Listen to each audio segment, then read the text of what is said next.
state of that. Filler and rust. That won't be going back on the road. Okay, now I've got the Saab home, we can see what an absolute dog this thing really is. Look at the state of that wheel arch. Yes, I know I had a bit of a play with a forklift, but it did just literally peel back like a sardine can. It's absolutely rotten, outside and inside. Look at the state of that lower arch. They've been completely filled in, covering the rust and sprayed badly. So this is deemed for the scrapyard, but it will serve the purpose for what I need it for, to get the Cavalier back up and running. Right, time to get the next shitter in the shed. Sorry, Chris, I know this was your pride and joy, but this thing's going to the scrapyard. And look at that, the scimitar is idling beautifully. Right, well, say hello to the donor car. I say donor car, it's more to be used as a reference point for the old Cavalier here, just to my side. Unfortunately, this thing's rotten as a pear. All the arches have gone, the seals have gone, and the bulkhead's cracked, so it's simply not economically viable to repair it. I never bought it with the intention of doing that anyway. It does have a replacement engine. It's currently, well, I say the car is currently on 118,000, but there's a receipt for a replacement engine with low mileage at apparently 32,000. So the engine's good, but we don't need that anyway. We just need all the other little parts, all the little references to complete the Cavalier. So we'll take a quick look around before I take off all the usable spares, and then this thing, unfortunately, will go to scrap. The front end makes it look pretty good, to be honest, but as you work your way around, you can see there's dents, there's scuffs. It's an Aero model as well, so it's got a few of the fancy features inside, including the carbon fibre effect fascia for the dashboard. It's definitely got a leak somewhere, because look at the state of the floor of my workshop. That is all poured out of the car somewhere. So it's obviously got a leak on the roof, the boot. It does have a few little aftermarket parts. It's got a nice custom exhaust on there, so we'll have that off. I've got a receipt for it. I can't remember whether it's Magnex or something to do with Hirsch maybe. All the tyres are perished, even though they've got lots of tread and they are completely flat. It only just got in my workshop. This side isn't too bad, but again, like I said, this was only bought for donor and spares. Shall we take a look at the engine, see what it's like? Okay, there's the engine, pretty standard affair, 2-litre turbo eco power. This is the T7 Trionic management system, whereas the one that's in the Cavalier is the older B204 with the T5 management. This is a totally unmolested engine. The only thing that's been done, someone's painted the rocker cover silver. Other than that, it's pretty straightforward. Nothing's been done, nothing's been tweaked. So we can use it as a reference point for wiring in and seeing any other little bits we need on the Cavalier. Because after 10 years, I can't for the life of me remember where most things went. Right, let's make a start on this. I'm going to take off all the usable spares. I'm going to do this off camera. I still need to keep it running and driving, so I can't go too keen on this, because I still need to get it on a trailer so I can take it elsewhere to get the engine out, and then it will go to scrap. Right, that's the front end done. Everything's off that I need to take off. I've got access to everything. I can see where everything goes. It's looking very sad and sorry for itself now. Right, time to crack on and do the rear. Right, moving on to the rear. I'm not going to waste too much time over this. I'm just going to have the spoiler off, the lights and the badges. The bumper's cracked, so we'll leave that on, and I'll leave the exhaust on until we come to take the engine out. Right, that's all the bits taken off the Saab. That's as far as I'm going to go for now. It's still drivable, which is what we need, but everything else is off of any value, other than that rear light, because it's broken. The front bumper's off, all the splash guards are off, and we've got a collection of Saab parts all here, all ready to go on an online auction site very, very soon. The only other part I'm going to take off the interior is the carbon fibre effect fascia panel on the dashboard there. There's no point taking the stereo out because I haven't got the means to divorce it from the car, so it'll be useless in another one. Right, there we have the carbon fibre effect fascia panel from the dashboard. It came out reasonably well. I remembered where all the screws were. It's not too bad a condition. There's a little bit of lifting in places, but I'm sure somebody will want that to replace their plastic one or their standard wood effect one. Okay, right, that's pretty much everything taken out of the Saab that I need to take out. All the switches have come out, the fascia panels come out, the instrument cluster, the radios come out, but we're not going to keep that because obviously it's not divorced. I've taken out the heated front seats, switches for those, and I've taken out the switches for the roof and the electric windows because you know all that worked. Right, the steering wheel staying on, obviously, because I still need to keep it drivable. I'm not going to bother taking the seats out because there's not really much value in those, especially as the driver's seat is absolutely shot. Look at that, it's been patched in the past. The bolster's completely gone. So there's no point getting that out. We'll just leave that and I can go to scrap. Right, now all these parts are off. I'm just going to use this car purely as a donor car in case I need any silly little parts for the Cavalier. We're going to take a load of photos for references so I can see where everything's plumbed in. That is pretty much it. Then this thing will go back on my trailer. Obviously still in a drivable form. I'll take it somewhere else. It will have its engine removed and then it will definitely be going to scrap. Look at the dodgy repair job right there. I wonder how much of that is filler and how much is rust or metal. Let's find out. I think quite a bit's filler.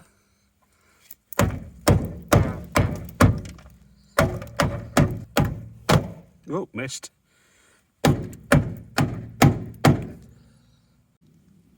Yeah, pretty much all of that was filler. No welding job's gone on there. It's just a skim over the holes by the looks of it. Maybe a bit of metal put in there, but no welding done at all. Another side that's shot.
It gushed. Not the way I put the bucket either. Ah, it's always the way. Never mind. Cooler is disgusting. It's like brown with black bits in it. Probably oil.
Engine's out. Hey? Engine's out. What? Engine's out. There we go, a lovely pallet of spares that came off the Saab. Hopefully I've got everything there that I need for the Cavalier, although I'm pretty sure I've got all of it anyway, but we've got references, we've got everything labelled up. So we can go from there and hopefully get the Cavalier on the road very soon. Right, there we have the remains of the Saab. Poor thing. In protest, it even gave its final bleed. Poor thing. Right, that's it for one day. I've completely stripped the Saab. I'm absolutely knackered. I'm filthy. I want to go home. I need a shower. Right, should we take a look and see what's left? And there we go. There's not a lot left of this thing at all. I've taken off every conceivable part I could possibly need for the Cavalier. I know the Cavalier had most things anyway, but duplicates are always good. I've done all the wiring. I've labelled everything up. I know where everything goes. I've got all the power steering pipes. So hopefully we've got everything we need off this donor car to get the Cavalier up and running. But in the meantime, it's time to get this thing on the trailer and take it to the scrapyard. Right, before it goes on the trailer, I'm just going to take one more quick look at this bulkhead, just to show you how bad it really is in daylight. Look at that, it's cracked right down there. A flipping great hole up there, going right back to the sound deadening. Let's come around those pipes, see if we can stick the camera in. Take a good old close look at that. Oh, hang on, we're caught on that one. Look at the state of that. That is absolutely shocking. Right, let's move on to the other side. Take a look at that again. There we go. Look at that, you can see the crack going right up there underneath the mounting points for your pedals and everything. Happy days. Look at the state of that, see how thick it is. God, I can literally peel it off with my fingers. That is really bad. That's the subframe as well there. Chassis rail's gone and the inside of the bulkhead there. This is absolutely awful, considering this, like I said before, had an MOT last September and was actually daily driven. That would just fold if you had any kind of impact that pushed the engine back into that. Not good at all.